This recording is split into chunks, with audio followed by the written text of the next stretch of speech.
All right, here we are, guys. Back for this one. I'm going to set up a couple different options here.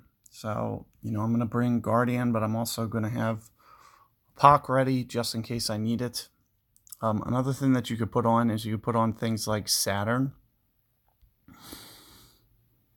just in case. I don't know what the wind angle is, and that's the hardest thing about this hole. Not knowing the wind angle kind of dictates kind of what you're going to do with this hole. Are we going to go for the second fairway? Like, that's just something that I really don't know until I see the wind.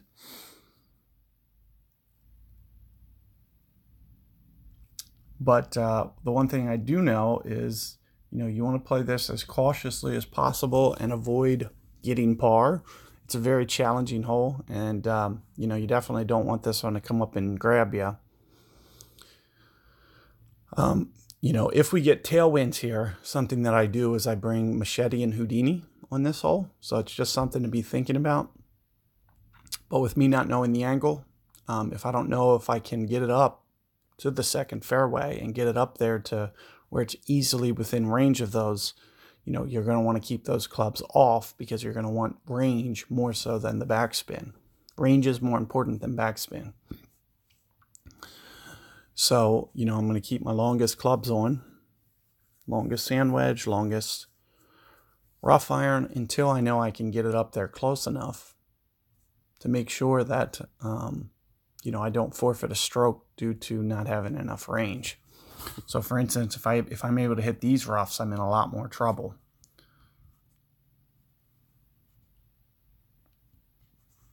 And this is actually a favorable wind for us. What I like about this is it gets to the point that I can kind of land in this opening and just try to roll it up here. Now, I don't think range is going to be the issue, so I'm going to try to keep sniper on. And all I'm going to try to do is just kind of pop this up over this fairway. So here's Edish rings, 9, somewhere around here. I'm not going to use any curl. I'm just going to use that side spin that you saw me use. And what this is going to do, which you can see that I'm using all this power, it's just going to allow me to get over this bunker on that second bounce there and just kind of slowly roll it up into the fairway. So you'll see that I just kind of create kind of a better angle, and taking off that top spin and using the power just lets me kind of easily get it up here. All you have to do is be somewhat accurate on the bullseye. It doesn't have to be perfect, it just needs to be somewhat. But what that does is I took this out of play altogether. So since I took this out of play, I can basically just slow roll it over and, not utilize too much topspin. And you can see as a result kind of how my shot worked out.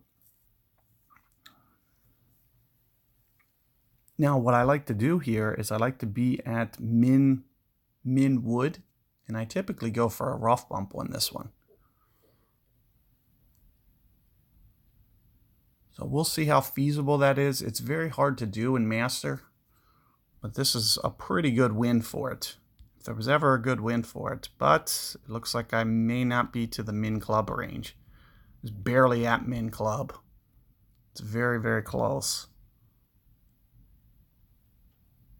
What I'll typically do is about 2 backspin, the min club.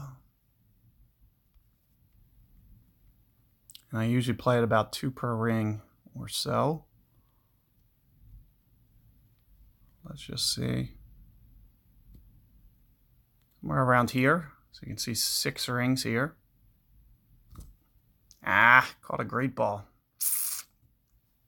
Here you can see, just bump it up and give yourself a chance. Had I hit the perfect ball, would have given me a good chance there. It's so uphill that you need to play a lot less wind. So you can see I played about 2 per ring, which is pretty spot on for what I typically do. Maybe 2.1, 2.2 per ring at absolute min. You can see that it just gives you a very nice opportunity, and this is a relatively good wind for doing that. Some guys struggle with the bump. Biggest reason being when you move down to lower ground, You know, it kind of changes the trajectory of your ball. It doesn't land in line with where it shows. However, with a wind like this, as you can see, it was very much to the side. So you end up not pulling down to as low as the ground, like pulling down into the bunker. So it doesn't usually land short, which makes it, you know, it makes it just a little bit easier of a shot. So you can see I was able to, you know, execute that one with no difficulty. Even with the great ball, it's a very easy win for that shot. So I would recommend using that for that one. Hopefully you guys can get that one to fall there. Good luck with that hole, and I will catch you guys on 8 momentarily.